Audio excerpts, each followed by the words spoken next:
They laughed when I bent to pick up the fallen napkin. Not with cruelty, but with that familiar, soft condescension reserved for someone they saw as endlessly, unthreateningly helpful. My name is Rhea Calder, and at 34, I rent a one-bedroom above a boxing gym in South Philly. The rhythmic, heavy thud of the bags and the low murmur of instructions were a constant metronome, a different kind of white noise than the kind I used to know. I still keep a go bag under the bed, just in case, and I eat in the mess hall more than my own kitchen, a habit left over from my last post. On paper, I'm between assignments. In practice, I'm a Navy cryptologic officer who learned a long time ago to let silence do the talking. Tonight was my parents' weekly pizza night, a ritual as fixed as the tides. We were all crammed into their South Philly row house, the cheerful red check tablecloths looking less like family flags and more like a battlefield grid. My younger sister, Talia, was tossing out orders like confetti. She was the golden child, the star nurse, and she held court with practiced ease. "Rhea, can you grab more napkins?" The admin behind the scenes, she'd say, a joke so old it had worn smooth. I didn't answer. I just bent to pick up the one that had fallen, a small act of service that felt like a concession. My brother, Mason, a freelance graphic designer who wore his ironic detachment like a second skin, cracked a joke about me being a spreadsheet soldier. The laughter was a small, familiar kind of shrapnel. I didn't flinch. I just held the napkin, the thin paper soft in my hand. Across the table, Captain Jonah Reeve, Talia's new boyfriend, stood. He wasn't dressed for pizza night. His posture was too straight, his eyes too observant. He wasn't casual, not friendly. He was formal. He watched me as I bent, and a flicker of something passed over his face, a brief crack in his neutral expression. I didn't know it then, but he was Army, a logistical officer who had once been briefed on a quiet, classified project I had run. He had been trained to see the tells, to read the spaces between words, to recognize the people who do the work in the dark. And then he did it. He came to a stiff, formal attention. "Captain Rhea Calder, ma'am," he said, his voice a low, respectful rumble. The room locked up like a blast door.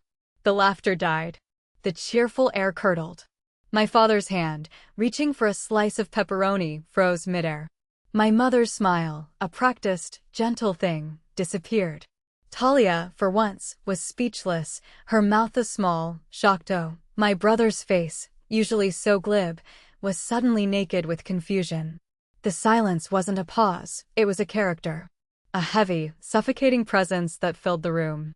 My thumb, hidden in my pocket, circled the cool, smooth metal of my challenge coin. It was a custom piece from my command, engraved with the motto, "We do the work in the dark." It was a private medal, a reminder of the quiet, unseen labor that held the world together. The coin had been given to me by my mentor, Dr. Vera Sato, the brilliant hydrologist who had trained me in systems thinking. I wasn't a loud engineer. I was a quiet one. A person who understood that the most powerful thing you could do was make something work seamlessly, without anyone knowing you were ever there. I told myself to remember the rules of an interrogation room. Let them talk. Log the tells. I kept my face expressionless, my gaze steady. I didn't offer an explanation. I didn't break the tension.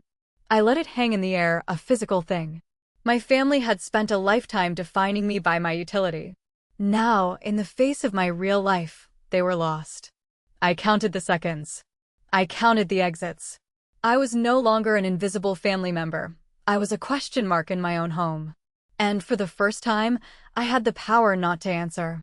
My family and I were in the same room, but we were in two different worlds. They were in the world of pizza and pleasantries. I was in the world of ranks and orders and a history they had no idea existed. The room had become a kill box of optics, and I was holding the high ground. The sound of the pizza joints jingle from down the street, the distant clang of a trolley in South Philly, all faded into the background. All I could hear was the low hum of the refrigerated pizza display and the rapid beat of my own heart. I was no longer just a daughter or a sister. I was an officer, a captain. I had been given a new name, one they couldn't dismiss or explain away with a joke. The look on Talia's face, a sudden, sharp jealousy mixed with pure confusion, was a final verdict. She was watching me, and for once, she couldn't see through me. She couldn't see past my silence. She couldn't understand my discipline. Before we go any further, I want to know, where in the world are you hearing this from? Share it in the comments, because even if our paths are different, pain and strength sound the same everywhere. That night, after the shock of Jonah's formal salute, my mind went back to a different kind of silence. The kind that isn't chosen, but imposed. I was a person who was always expected to be in the background, to carry the folding chairs, to hold the door. My homecomings weren't celebrated with toasts and speeches. They were met with a series of quiet slights, small moments that added up to a deafening dismissal. The family pizza nights were a ritual of being overlooked. Talia, the ER nurse and the star of our family, would talk about her innovations, a new triage system, a community health initiative, while I was asked to do the dishes. My mother would introduce me at parties as the one who does admin for the government, a vague and harmless title that erased a decade of disciplined, high-stakes work. This was my rhythm. This was my life. I remember a hospital fundraiser in Center City. Talia was a keynote speaker, her name emblazoned on the banners. She was praised for her innovative approach to crisis logistics. I was asked to park cars. I was not a person with a career. I was a utility. A spare set of hands. A silent partner to my sister's brilliance. My brother, Mason, would mockingly call me the towel officer, a joke that was meant to be endearing, but felt like a quiet cut. They loved the idea of my service, the abstract patriotism of it, but they had no interest in the reality. They didn't see the discipline, the purpose, the quiet dedication. They only saw the chores. The silent, mundane tasks. The things that made their lives easier. The flicker of unease, the first real crack in my acceptance of this dynamic, began subtly. Talia, in her early days as a nurse, had a hard time with the administrative side of her job. She was brilliant with people, a natural leader, but she struggled with the logistics, the spreadsheets, the systems. I had helped her. I had introduced her to the same crisis logistics frameworks I used in my work. I had taught her about Dr. Sato's water triage model, a simple, elegant system for distributing resources in a disaster zone. It was a model designed for places without infrastructure, and it was a masterpiece of simplicity. I had given it to her freely, an open-source gift. I was the silent partner in her early successes. I didn't think twice about it until much later. I was home on leave, helping Talia prepare for a major promotion. She asked for my help with her presentation, and I gave it to her, of course. She seemed so grateful. But as I went through her packet, I saw a familiar phrase. It was my exact debrief phrasing, a complex technical explanation I had used in a confidential report, tucked neatly into her promotion materials. It was a detail so specific, so precisely me, that it felt like a signature. A ghostmark I had left on her work. I began to look closer. I found that she had been using a shared drive to access some of my files. My restricted files from my personal work. The access logs showed that her login had pulled my work from Fort Kincaid, the last place I had been posted. It was a subtle betrayal, a quiet theft. A bridge between what I thought was a loving relationship and what was, in fact, a transactional one. She didn't steal a password. She stole my trust. I told myself it was a coincidence. A mistake. She was my sister. She was the one who was supposed to be in my corner. I buried the logs, I hid the knowledge, I built a quiet wall of denial around it. I let the small slights continue, the condescension, the dismissals. I had been trained to compartmentalize. I put the betrayal in a box and filed it away, pretending it didn't exist. The silence, once a chosen tool, became a forced one. The hum of the washing machines at home was no longer a comfort. It was a reminder of a life that was being constantly washed clean of my true identity. I was becoming an expert in being erased.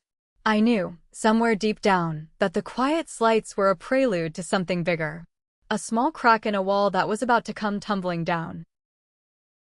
The day of Talia's engagement dinner arrived with a bitter snap in the Philadelphia air. It was the kind of cold that seemed to cut right through you, the last, stubborn remnant of winter. The event was held at a popular bistro in Center City, a place with exposed brick and low lighting.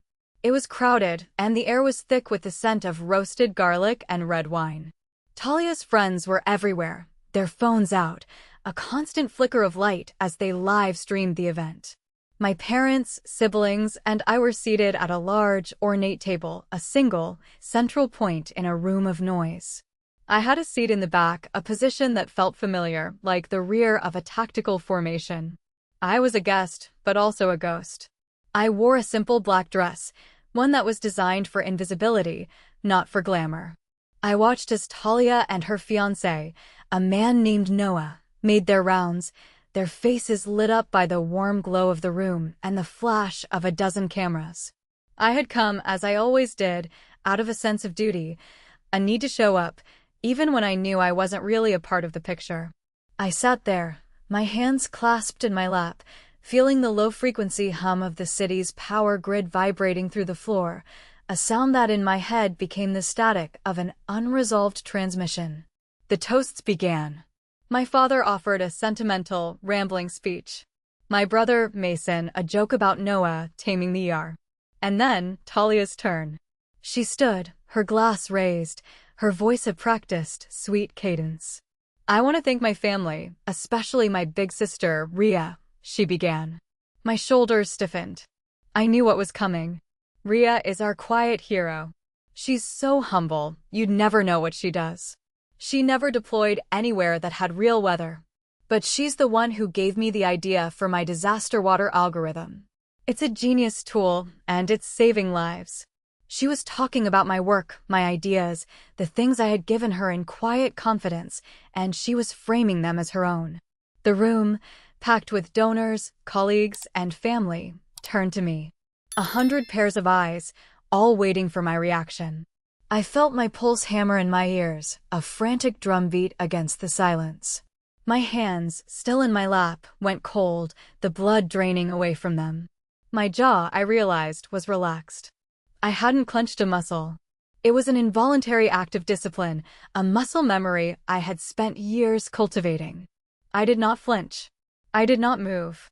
I did not fire. I had been trained to stay still in the face of a blast, to become a rock in the center of a storm. And that's what I did. I sat there, a grenade with the pins still intact, a quiet force of total restraint. The laughter that followed Talia's toast was a polite, knowing sound. The kind of laughter that comes from people who are in on the secret. The secret being that I was the punchline. I could feel the suffocating weight of the spotlight on me, even though I was in the shadows. The air felt heavy, impossible to breathe. The sound of the clinking glasses was a chorus of little daggers. The shame, a bitter frost, crept along my skin, making me shiver in the warm room. I looked at my parents, at my brother, at all the people who knew me, and they were all looking away. They had chosen their side. They had chosen the story that was easier to believe. I wanted to scream. I wanted to stand up and shout the truth. I wanted to tell the room that I had been deployed to places with more than real weather. I wanted to tell them about the classified readiness briefs, about the water triage model, about the quiet, dangerous work that saved lives without a single headline. But I held my words. I had a duty, a greater mission, a silent vow I had made to myself, to let the paper speak. I sat there, watching Talia's face, a look of smug satisfaction on it, a mask of rehearsed grace. She had taken my quiet integrity, my years of hard work, and she had turned them into a punchline. She had taken my service, my sacrifice, my very identity, and she had wrapped it up in a pretty box to sell to her friends. I was a ghost in my own life, and she was an expert at making me disappear. I felt my body respond to the stress, a quiet, internal collapse. My hands trembled slightly. A single tear, a secret thing, rolled down my cheek. I had to get out. I stood, not quickly, not in a panic, but with a slow, deliberate grace. I moved through the crowded room, a silent ship in a churning sea. I felt the gaze of the room on my back, the lingering echo of their laughter. The sound of the restaurant's HVAC, the hum of the crowd, the low din of the city outside all fused into a lingering image. I escaped into the night air, the cold a welcome shock. I walked until I was in a quiet park, the only light the sodium glow from the streetlights. The laughter from the bistro and the bitter cold of the night were all that was left. I sat on a cold stone bench in Rittenhouse Square, the only light the hazy sodium glow of the streetlights filtering through the bare tree branches. The air was a clean, brutal cold, a stark contrast to the stifling warmth of the bistro. The silence was the real story. It wasn't a peaceful quiet, but a profound, aching emptiness where trust used to be. The lingering sound of Talia's laughter and the clinking of glasses felt like a ghost limb, a phantom pain that was all too real. I felt the familiar frost creeping up my skin, a cold, bitter certainty that what I had always suspected was true. I pulled out my phone, my fingers stiff with cold. I didn't need to do any new searches. My work, my discipline, was already done. I had put it all in place months ago, a quiet dragnet, a silent promise to myself.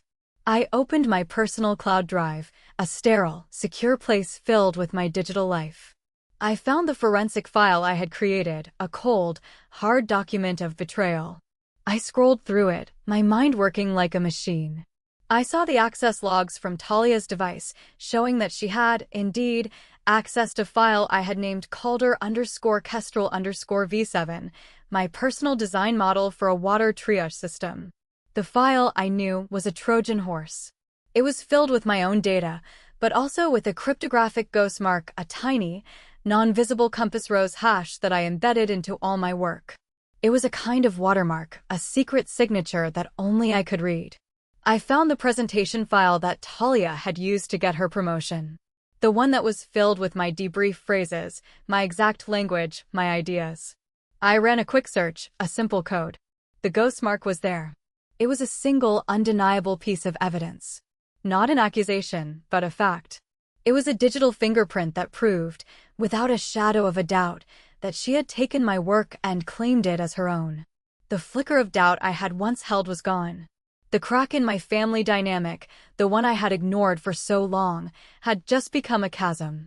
The realization was a physical shock. A sharp, guttural ache in my chest.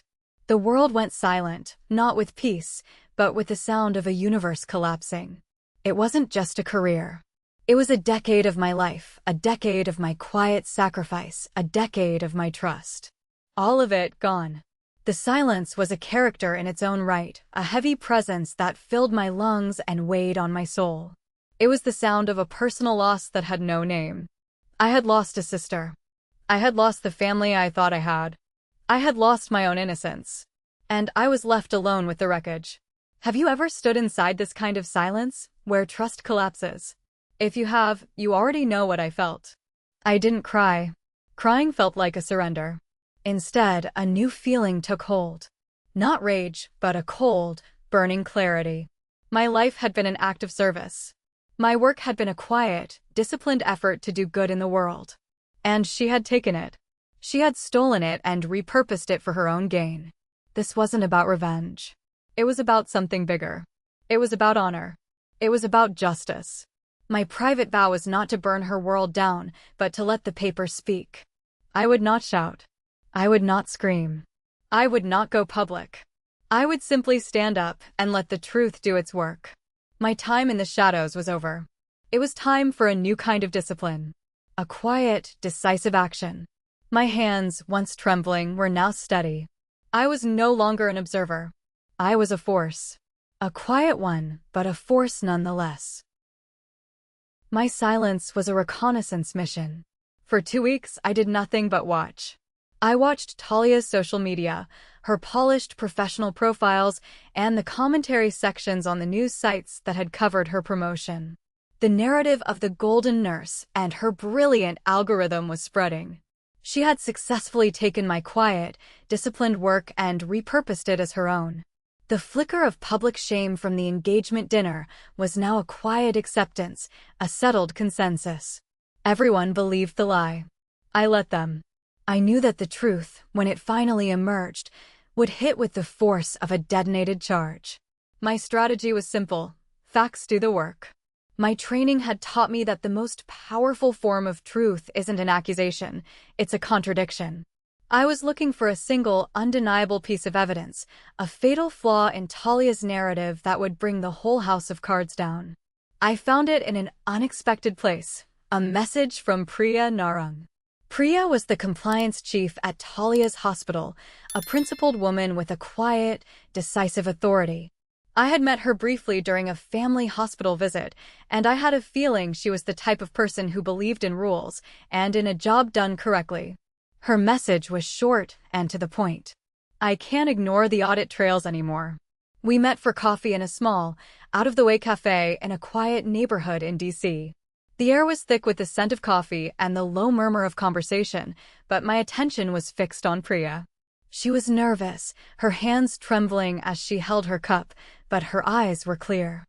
She had been tasked with preparing Talia's promotion file for an internal review, and she had stumbled across something that made her stomach turn. Her device accessed your file via a shared drive, she said, her voice a low whisper. And then, she pasted a classified debrief text directly into her presentation. The email headers, the audit trails, it's all there. I can't in good conscience let this go. She handed me a thumb drive. This is everything, she said. The original timestamped emails, the drafts of the presentations, the lies. It's all there. My heart didn't race. It settled. This wasn't a moment of victory, it was a moment of calibration. The pieces were falling into place. But there was still one more detail I needed. Priya, I asked, my voice barely above a whisper, did you notice a small detail on our big slide? A mistake. She looked at me, a flash of recognition in her eyes. There was a double space after a period. On the algorithm slide. It was a weird, small error. My mind flashed back to a memory I had long since filed away. A late night in my old office, a simple lesson on error traps. I had always embedded a small error, a signature error trap, a double space after a period, a small hash, into all my work. It was a digital fingerprint, a secret I had only ever shared with Dr. Sato. It was my way of knowing that my work was mine. That double space, it was the smoking gun. A design quirk that Talia had accidentally copied, a ghost mark that she had unwittingly put on her own lie. The bridge between the lie and the truth was in that tiny detail. I took the thumb drive from Priya. I didn't thank her. There was no need for words. We both knew what was happening. This wasn't about gratitude, it was about justice. My silent strategy was working. I didn't need to shout. I didn't need to post. I didn't need to give an interview. The facts were doing the work for me. My moment came a week later at the hospital's credentialing board. It was a public session due to donor scrutiny, and I was there as an observer. Talia was there, too, her face a mask of practiced calm, her head held high. When the time came for questions, one of the board members, a quiet, serious man named Thomas, asked Talia a question about her algorithm. She began to answer, her voice a practiced symphony of confidence. Then, Thomas turned to me.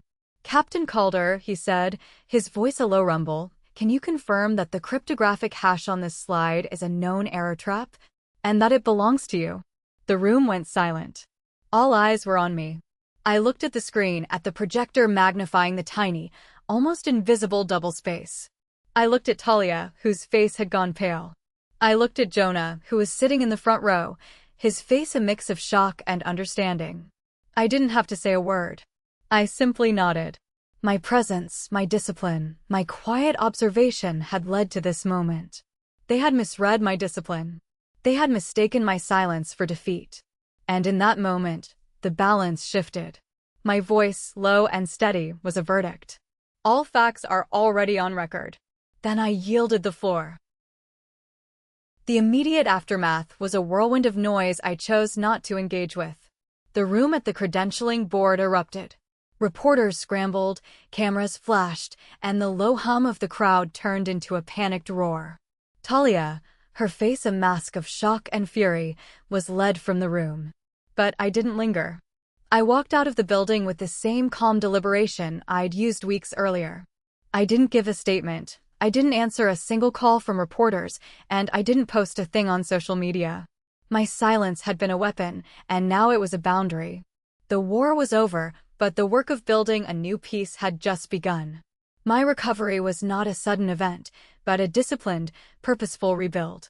I started by strategically withdrawing from all toxic ties. The first step was simple, almost ritualistic. I got a new phone number. I left the family group chat and archived all our conversations. It was like cutting a frayed rope, severing a connection that had long since become a liability. I didn't need to see Talia's downfall. The world was handling that for me. I didn't need to gloat. A quiet confidence was a far more powerful statement. I emptied my small storage unit of all the old family photos, the ones that captured a history that was no longer true. It wasn't about erasing the past, but about unfollowing the war. I was moving forward, and I needed to shed the dead weight. My life, once defined by the anticipation of betrayal, was now structured around routines of resilience. The Schuylkill River Trail in Philadelphia became my new proving ground. I started my mornings with a 0-400 run, the air crisp and cold, the sun a gentle wash of pink and gold over the water. My body, once a vessel for stress and silent rage, became a tool for disciplined recovery. I did kettlebell circuits in the small, open space of my apartment, my body moving with a strength that felt entirely new. I drank my black coffee not with nervous energy, but with a quiet, focused intention. I wasn't just working out, I was rebuilding. Every muscle I strengthened, every breath I controlled, was a small, deliberate act of reclaiming myself. My Spartan apartment, the one above the boxing gym with its constant, reassuring thrum, became a field headquarters for my new life. It was a place of purpose, not just a place to sleep. I spent 1 hour a day working on a project I called OpenWells, an open-source routing tool for rural clinics. It wasn't a company, and it didn't seek profit. It was a formalization of Dr. Sato's original vision, a small alliance of veterans, engineers, and healthcare workers. We would use her original designs to bring clean water to communities that had been left behind. The work was slow, painstaking, and deeply rewarding. I wasn't just a ghost in my own life anymore. I was a builder. My chosen alliances were with people who understood quiet competence. Priya, the hospital compliance chief, became a friend, a person who understood the value of a job done correctly. Captain Jonah Reeve, the man who had saluted me that night, became an ally. He understood the language of service and the weight of a silent command. Together, with others, we organized Signal Line, a veteran and engineer network deploying Dr. Sato's original designs to VA facilities and tribal schools. These were not alliances of convenience or charisma. They were built on shared values and mutual respect. We were all working for a cause, not for a profile. We moved with quiet purpose, our work a silent rebuke to Talia's grand, empty gestures. The ash of betrayal, the bitter shame that had once defined my emotional landscape, began to nourish new growth. The quiet dignity I had held onto was now a way of life. The posture I had maintained during the toasts, the gaze I had held in the face of public humiliation, they were no longer an act. My shoulders were unbowed, my gaze was steady, and my smile, though still small and private, was decided. It was not a smile of triumph, but a smile of quiet liberation. My voice, once a tool for silent observation, was now the verdict. It was low, steady, and filled with a new kind of authority. I no longer needed to perform. I just needed to be. I had found my way back to myself, a person with a quiet confidence that was more powerful than any loud display. The world had its own rhythm of justice, and it was playing out without my intervention. The aftermath of the credentialing board was a slow, deliberate unraveling. The hospital, in a move to protect its reputation, quietly rescinded Talia's leadership post. The state board opened a review of her nursing license, a quiet but damning process.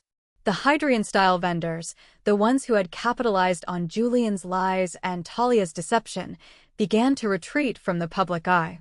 An ethics bulletin, a dry but powerful document, was circulated, citing Rhea's cryptographic ghostmark method as a best practice for intellectual property verification. I didn't have to file a lawsuit or demand restitution. The universe was taking care of it. There was no public gloating, no victory lap. Just a sense of quiet liberation, of a wrong finally righted. The lasting echo of it all wasn't in the headlines or the courtrooms, but in the peaceful, everyday scene that unfolded miles away. It was a crisp, clear day on the Navajo Nation, the kind of day where the air feels impossibly clean and the sky stretches on forever. I was standing in front of a small clinic, the sounds of children's laughter a happy soundtrack to my life. We had just finished installing one of our first Open Wells Coalition units.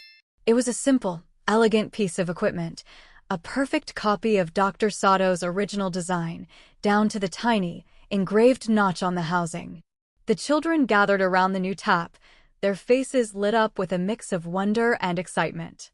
One by one, they filled their bottles, the sound of the running water a quiet triumph. My work wasn't about promotions or praise anymore. It was about clean water and open access. It was about a legacy that was being honored, not stolen. We had put up a small plaque beside the tap, a simple tribute.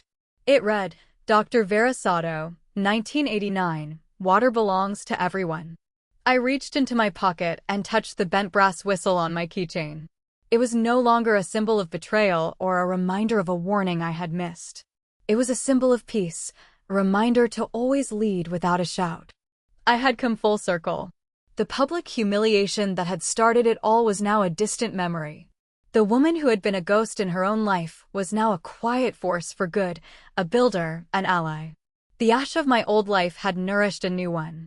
The quiet dignity I had held onto was now a way of life. The posture I had maintained during the toasts, the gaze I had held in the face of public humiliation, they were no longer an act. My shoulders were unbowed, my gaze was steady, and my smile, though still small and private, was decided. It was not a smile of triumph, but a smile of quiet liberation. I had found my way back to myself, a person with a quiet confidence that was more powerful than any loud display. I had accepted what was stolen, and in that acceptance, I had found a new kind of strength. The kind of strength that is born from a quiet refusal to let bitterness win. I had been told that some battles are won when you refuse to fight. But I had found something even more powerful. Some battles are won when you refuse to fire. When you let the truth be the only weapon you need. I was no longer a soldier on a battlefield. I was a gardener tending to a new world. Have you found your way back from betrayal? If you've ever walked through something like this, tell me your story in the comments. I read them all, and someone out there needs to hear what you've survived. And if you want more stories that remind you you're not alone, stay here with me for the next one.